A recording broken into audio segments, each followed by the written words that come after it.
"Mom's sick, so I came instead." A little girl walked into the CEO's office. What the millionaire did next changed their lives forever. "Excuse me, sir. I came to work for my mommy today. She's sick and had to go to the hospital." Robert Whitmore looked up from his desk, startled. Mondays usually meant reports, numbers, and back-to-back meetings, not 5-year-olds in janitor uniforms standing in his office. She stood there in the doorway, small and serious, her golden curls glowing beneath the fluorescent lights. The uniform she wore hung off her tiny frame, sleeves rolled, pants tied up with a shoelace. In one hand she clutched a spray bottle, in the other a folded rag. "My name is Amy," she added proudly. "My mommy's name is Pamela. She works here.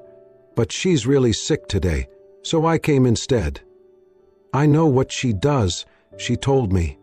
Robert stared. Was this some kind of joke? But the look in her eyes, sincere and steady, said otherwise.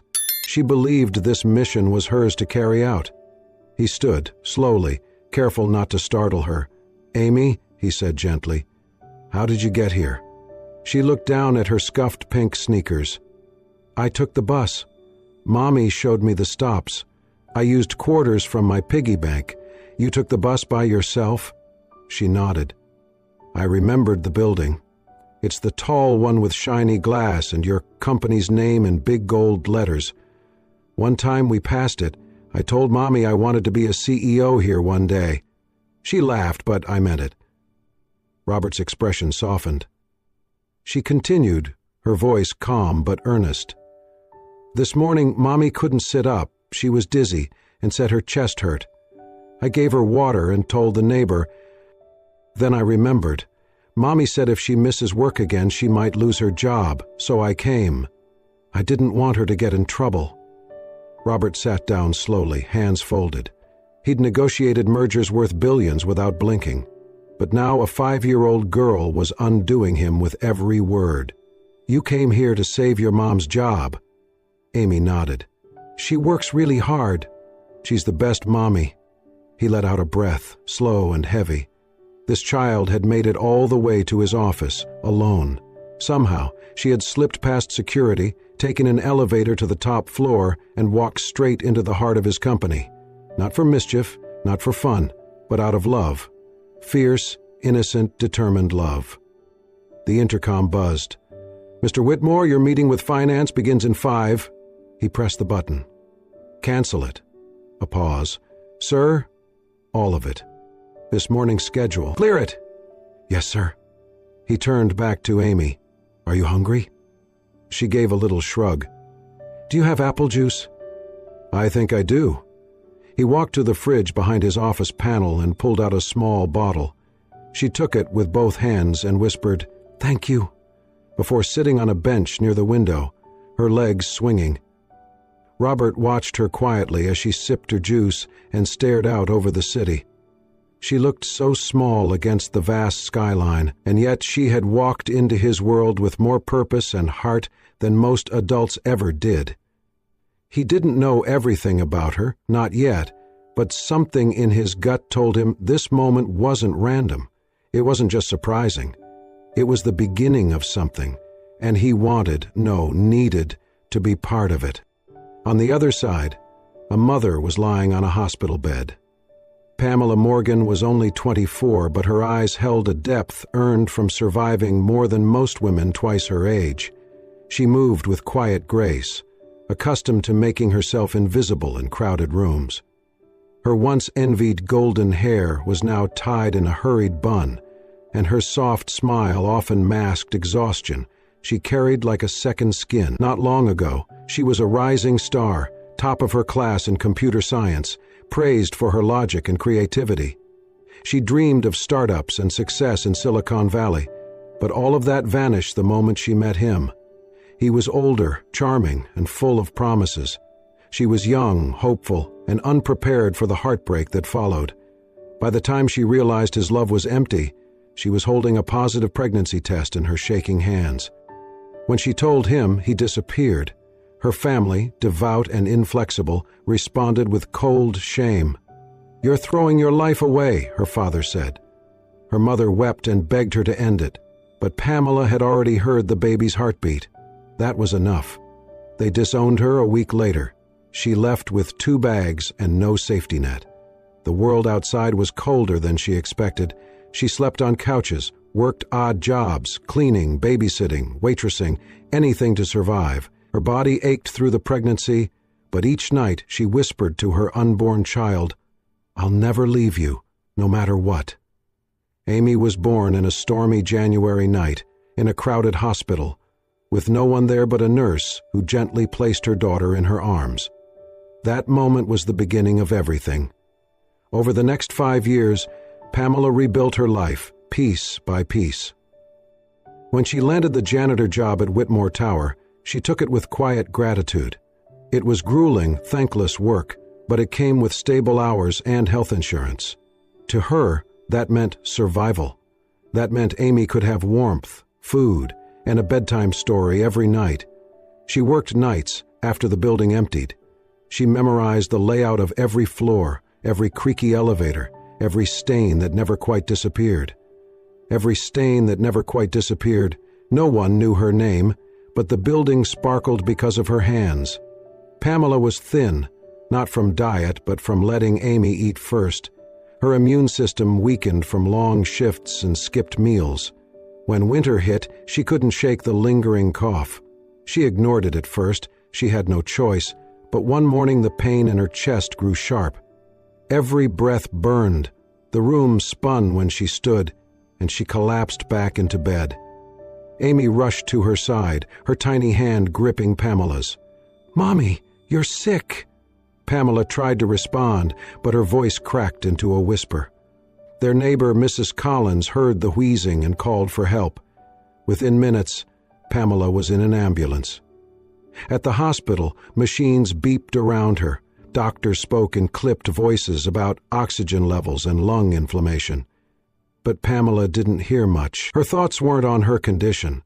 They were on the rent due next week, the groceries they still needed, the job she might lose if she missed another shift.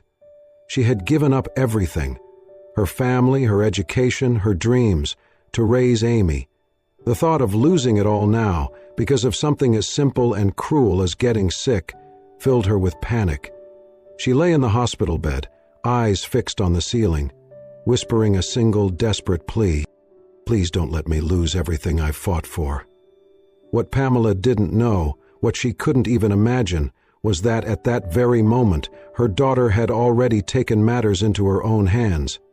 Wearing a too large janitor's uniform, clutching a rag and spray bottle, Amy was walking through the glass doors of Whitmore Tower, and with her tiny footsteps, destiny had already begun to change.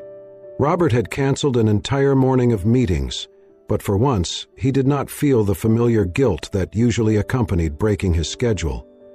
Something about the little girl sitting near his window, sipping apple juice with her legs swinging above the floor, made time itself seem irrelevant. He sat quietly, watching her finish the last drop, then wipe her mouth with the sleeve of her oversized uniform. Amy looked around the office again with open curiosity. "Is it hard being the CEO?" she asked, her voice small but curious. Robert smiled faintly. "Some days it is. There's a lot to take care of." Amy nodded as if she understood. "Mommy says when you take care of something really big, it's important to remember the little things, too." He blinked. That sounded less like a 5-year-old and more like a life lesson disguised in pigtails. Amy stood, carefully placing the empty juice bottle on the corner of the desk. "I think I should start now," she said seriously. "Mommy always starts with your desk. That way," she says, "the big man upstairs has a clean start to his day." Robert raised an eyebrow, but said nothing as she reached into her bag and pulled out a travel-size packet of tissues. She unfolded one with delicate fingers, laid it across her palm, and approached his desk with the solemnity of a surgeon preparing for a procedure. She began to wipe the surface with slow, circular motions. It was endearing, her tiny hands moving with the careful intent of someone imitating something they had only observed but never practiced. Her technique was far from effective, and her pressure barely disturbed a speck of dust, but there was no mockery in her expression. She was focused, proud, and determined. Robert leaned his elbow on the armrest of his chair and watched. "You're very dedicated, Amy." She smiled without looking up. "Mommy says when you do something, you should do it right, even if nobody sees it." That quiet wisdom, spoken so plainly, made something shift in him again, something soft that had been buried beneath years of guarded solitude. Then it happened. As Amy reached across the desk to wipe a corner near his laptop, her arm bumped a tall glass of water. It wobbled once, twice, then tipped. The crash was small but sharp. Water spilled across the polished surface, trailing dangerously close to a folder of financial projections. Amy froze. Her eyes widened, hands hovering in the air as if afraid to touch anything else. I'm sorry," she gasped, her voice trembling. "I didn't mean to. I was just trying to help. Please don't fire Mommy." "I was only trying to help." Robert stood quickly, grabbing a stack of napkins and blotting the water before it reached the folder. Then he turned to her. She looked up at him, her bottom lip quivering, eyes welling with tears. She had dropped the tissue and stepped back, as if expecting to be scolded or told to leave. But instead, Robert knelt beside her. "Hey," he said gently, placing a napkin in her hand. "It's okay." "I messed it up," she whispered. "You didn't," he said with a smile. "You were doing your best. That's what matters." She stared at him, unconvinced. He added, "Today you've done more than most people twice your size, and for the record, you're the youngest employee I've ever had." That brought a flicker of hope back into her eyes. "Really?" she whispered. "Really, and I think you're doing a great job." Amy finally let out a breath, the tension in her tiny shoulders melting a little. She nodded solemnly, then carefully wiped a remaining drop of water from the desk. Robert stood and returned to his chair, feeling something he hadn't felt in years. A sense of connection. It was small, yes, but real. This child with her floppy sleeves and honest eyes had stepped into his world and reminded him that kindness could still exist in unexpected places. As Amy continued dabbing the desk with newfound confidence, Robert leaned back and watched her. He had spent years building an empire, but in one clumsy moment, with a spilled glass and a child's apology, he'd remembered something far more valuable: humanity. And a spark of something unfamiliar yet comforting stirred quietly in his chest. The morning after Amy appeared in his office, Robert could not concentrate. He sat at his desk, staring at a spreadsheet that had once consumed his every thought. But the numbers blurred now. His mind kept drifting to a little girl in oversized clothes and a voice filled with courage beyond her years. He needed to know more, not for curiosity, not for protocol. It felt personal. He buzzed his assistant. "Find out which hospital Pamela Morgan was taken to yesterday morning, and get me her room number." The assistant hesitated. "Sir, do you want to send flowers?" "No," Robert said quietly. "I want to visit her." By mid-afternoon, he stood outside a modest hospital room on the 5th floor of St. Mary's Medical Center. Through the narrow window he saw her, pale and still, but not fragile. There was a quiet strength in the way her hand rested across her stomach, her fingers curled slightly, her face turned toward the window, eyes open and distant. Her golden hair, though slightly disheveled, shimmered softly in the sunlight. He knocked gently. She turned. At first, confusion flickered in her eyes, then recognition. "You're the CEO," she said, trying to sit up. "Mr. Whitmore, please," he said, stepping in and raising a calming hand. "Do not get up." She obeyed, but her cheeks colored with embarrassment. "I'm so sorry. About Amy. She didn't mean, she just—" He shook his head. "She did nothing wrong." Pamela blinked, surprised by the warmth in his voice. "I met Amy yesterday," Robert continued, pulling the guest chair closer to the bed. "She walked into my office like she owned the place, told me she was there to work for you." Pamela covered her mouth. "Oh my God!" She even brought a rag and a spray bottle. Pamela let out a soft, almost tearful laugh. "She always pays attention. I never thought—" "She told me everything," he said. "That you were sick, that you might lose your job, she thought she could help, that if someone cleaned your desk, you would be less mad. Pamela lowered her eyes. I told her too much. No, Robert said gently. You taught her how to care. Silence settled between them. Then he added, She told me about you. A little. I hope you don't mind.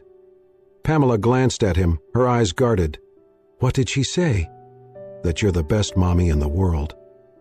Her breath caught. Robert leaned forward, elbows on his knees. I wanted to hear your side too.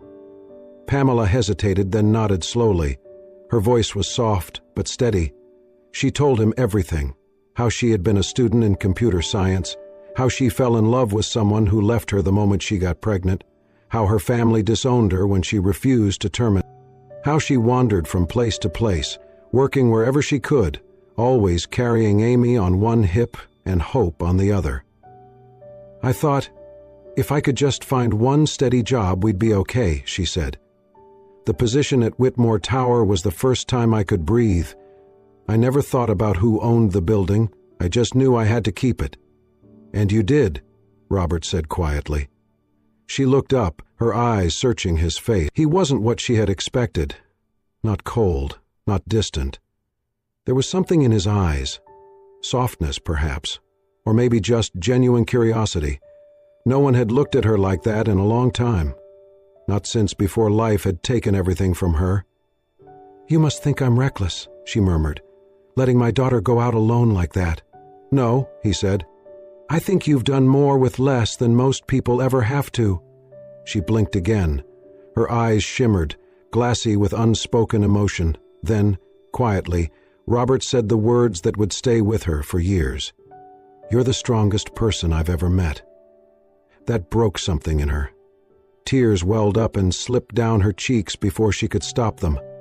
Pamela turned her face slightly, trying to hide them, but her shoulders trembled. Robert sat silently, not looking away. There was nothing to fix, nothing to rescue. He just wanted her to know she was seen. I'm sorry, she whispered, brushing at her eyes. Don't be, he said softly.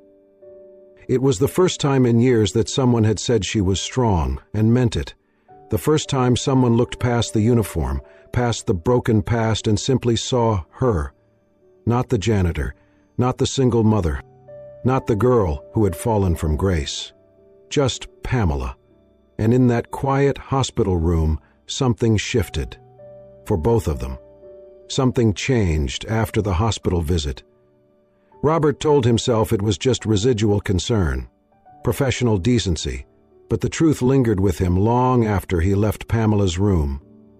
He began walking through parts of the building he had never paid attention to before, maintenance corridors, janitor closets, quiet stairwells. Spaces he had once passed without thought suddenly held a quiet importance.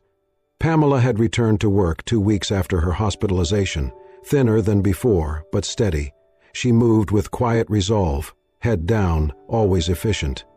And Robert, the man whose days were mapped to the minute, started making unscheduled detours. He would check on renovations near the lower floors, linger near restrooms, under the pretense of reviewing building cleanliness standards. Any excuse to walk by, to catch a glimpse of her. It was always brief. She would be kneeling beside a sink, wiping mirrors or pushing a mop along the hallway tile. Her golden hair would be tied back, a few strands slipping loose around her cheeks. And even in her exhaustion, even in the silence, there was something about her that stilled him. One morning, as he rounded the landing between the 19th and 20th floors, he saw her carrying a sloshing bucket up the stairs, the handle cut into her fingers, her steps slow and careful. Without a word, he stepped forward and took it from her hands. Pamela startled, straightened, and looked up into his eyes. Mr. Whitmore, let me, he said, already carrying it up. She hesitated, unsure whether to protest or thank him, but he was already at the top, setting it gently down. I was just on my way to check the HVAC reports, he offered, clearly lying. She smiled. Of course you were. Their eyes met, and something passed between them, something quiet but unmistakable. Then Pamela turned quickly, brushing a strand of hair from her cheek, and disappeared into the stairwell. The next afternoon, when she returned to the janitor's closet on the 15th floor, she found a clean white towel folded neatly on her cart. On top of it was a yellow sticky note in handwriting she recognized. "Don't forget to wipe your brow. Some of us notice the effort. R." She stood still, the towel pressed lightly to her chest. She had never received a love note before, not really. Certainly not one like this, simple, kind, worded like care instead of charm. She tucked the note into the front pocket of her uniform and didn't tell anyone. Their encounters remained brief, often wordless, a glance across the hallway, a nod in passing. But each moment hung heavier than it should have. One night, as the building emptied and Pamela cleaned the marble floor of the executive hallway, Robert stepped out of his office, pausing at the doorway. She looked up. Their eyes locked. Neither moved. Seconds passed. Then something flickered. Awareness. Warmth. Maybe even longing. But they both pulled back, as if the weight of the gaze startled them. Pamela dropped her eyes, mumbling a quick, "Good evening, sir," and turned away. Robert watched her walk toward the storage closet, her frame small but sure, then turned slowly and went back inside. Behind the closed door, Pamela leaned against the shelves, her hand pressed to her chest. Her heart raced. She bit her lip to keep from smiling too wide, but it was no use. She wiped her face with the towel he had left her days ago, whispering to herself, "Get a grip, Pam." But the smile stayed. Across the hall, Robert stood behind the glass wall of his office, watching her shadow disappear down the corridor. His fingers rested on the edge of the doorframe, his jaw tight. She's kind, strong, real. He had spent his whole life in rooms filled with polished surfaces and hollow conversations. People drawn to his title, not his truth. But Pamela? She was different. No performance, no pretense. Just courage, resilience, warmth. And without realizing it, Robert whispered aloud what had already settled quietly in his chest. "I think I'm falling for her." Just when things had begun to settle into something tender and unspoken, the past came knocking. His name was Daniel Carter. Pamela had not seen him in over 5 years, since the day she told him she was pregnant and he walked out without looking back. She had stopped hoping for an apology long ago, but nothing could have prepared her for the moment she saw him standing outside the Whitmore Tower lobby, leaning casually against the marble reception desk, like he belonged there. "I heard you work here," he said with that same crooked smirk that used to charm her when she was too young to know better. "And I heard the CEO's got quite the soft spot for his janitor." Pamela froze. "What do you want?" He leaned in slightly. A second chance, or maybe a first chance to be part of Amy's life. "I think I deserve that, don't you?" Pamela's blood ran cold. "You left." "You never once called." "You don't deserve anything." Daniel's expression shifted, his tone harder now. "I also heard Robert Whitmore is pretty generous to people he cares about. Maybe he could be generous to me, too." Pamela stared at him in disbelief. "You're not here for her. You're here for money." He shrugged. "Or options. Either way, if people start asking questions about your special relationship, I doubt your position here stays so secure." She walked away without another word, her hands trembling. But it was too late. Within days, the whispers began. "Did you hear about the janitor and the CEO? They say he visits her cleaning station every night. Must be something going on. He canceled a board meeting for her, you know." In most companies, rumors came and went like weather. But in Robert's world, billion-dollar mergers, razor-thin stock margins, everything had a price, including perception. His board of directors called an emergency meeting. "You're compromising your objectivity," one member said. "This woman is a liability," another added. "There are murmurs in the media. You need to distance yourself from her immediately," the chairman warned. "If she stays, we risk reputational damage. Investors don't like complications." Robert listened without speaking, jaw set, fingers steepled in front of him. When the voices finally quieted, he stood. "Let me make this clear," he said, voice calm but thunderous in its certainty. "If Pamela Morgan is being targeted, disrespected, or removed from this company because of her association with me, then I will be the first to leave, effective immediately." The room fell silent. Robert's gaze moved from one stunned face to the next. "She is not a liability, she is a human being, a mother, one of the hardest working employees we have. And more importantly, she is the woman I love." Gasps rippled across the boardroom. "I will not tolerate cruelty disguised as corporate policy," he added, "and if that means this company loses a little comfort in the process, then so be it." For a long moment no one spoke. Then, one by one, heads began to lower. No one challenged him. Word of the meeting spread quickly. But Pamela, heart pounding, she was already packing her things in the janitor's closet when Robert found her. "I don't want to be the reason you lose everything," she whispered, blinking back tears. "This job, this company, you've worked so hard." He stepped forward and took her hands. "You are not the reason," he said gently. "You are the anchor. The first thing in a long time that's made me feel like a person instead of just a position."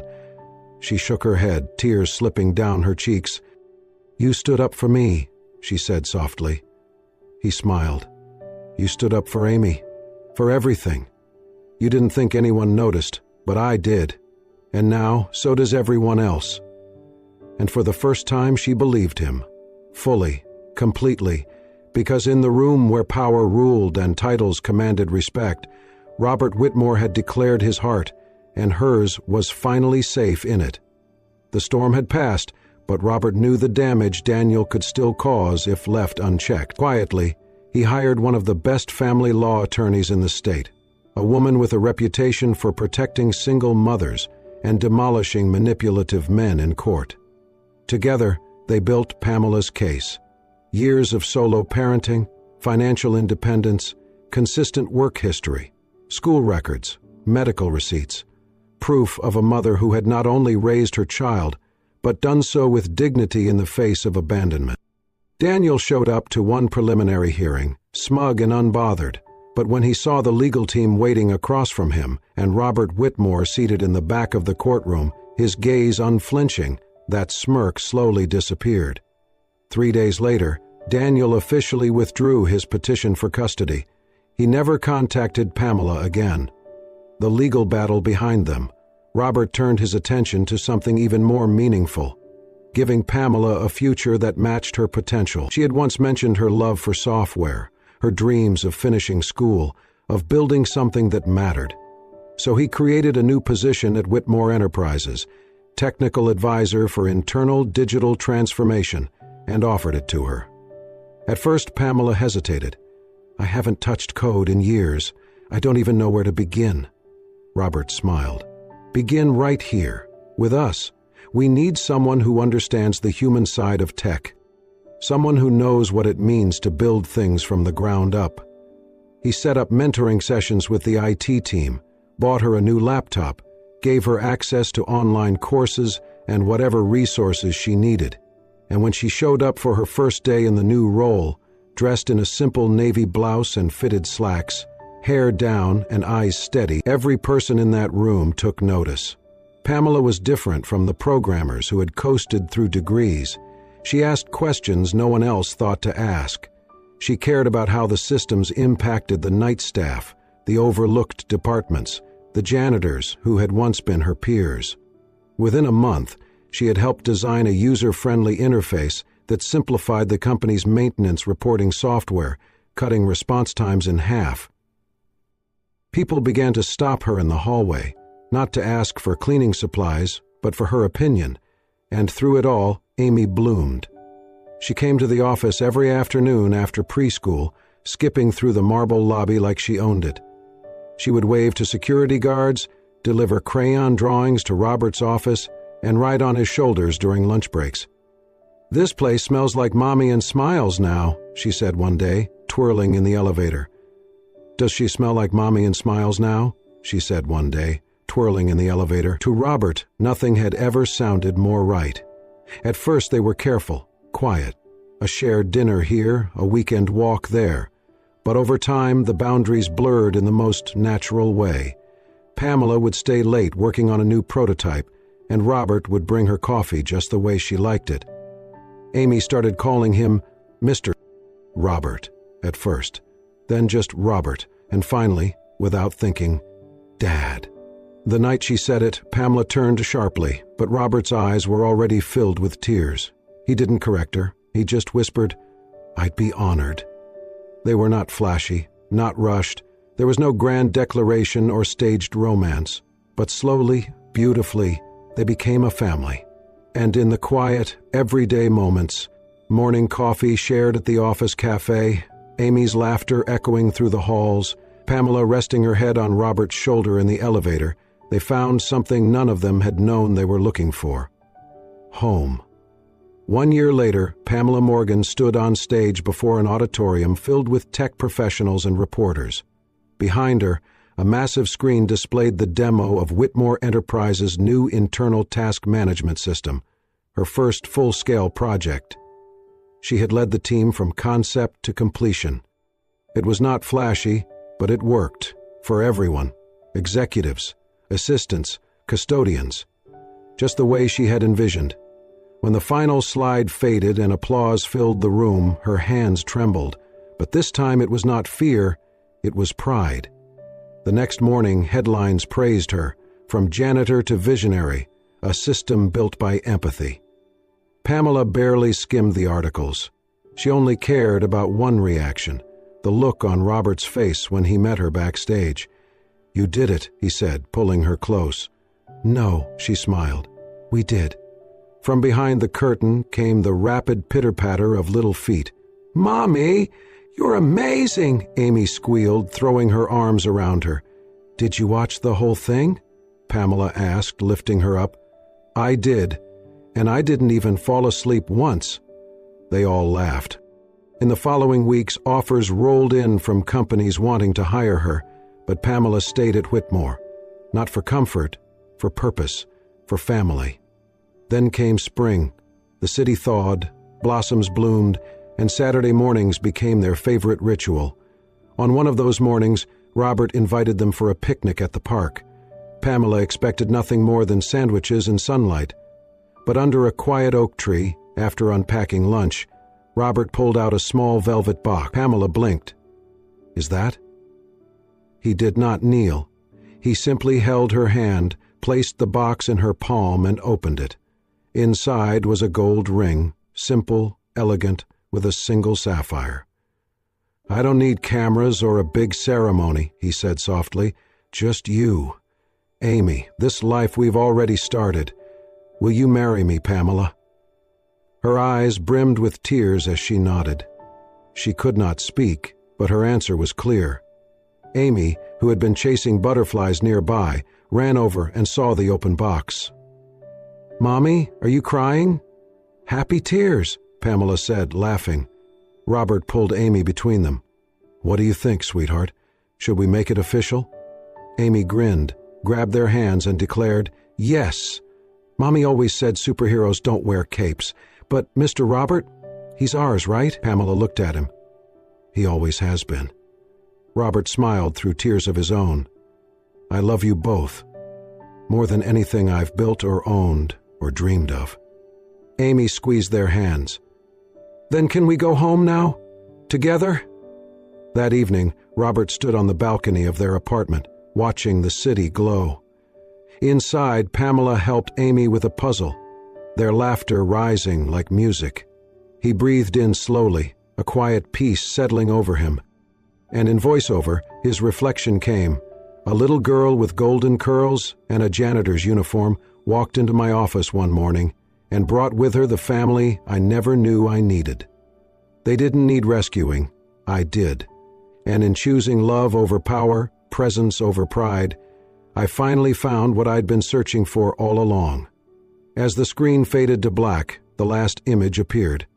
Pamela, Robert, and Amy, arms wrapped around each other, smiling in the golden light of a spring afternoon. A family, built not by circumstance, but by courage, grace, and the quiet power of love. If this story touched your heart the way it touched ours, we invite you to become part of our growing community. We share real, emotional, and inspiring tales that remind us of the quiet miracles in everyday life, stories of resilience, love, and the unbreakable human spirit. Don't forget to like, subscribe, and hit the notification bell so you never miss a story that might just change the way you see the world. Because sometimes, all it takes is one story to stir the soul. Thank you for watching.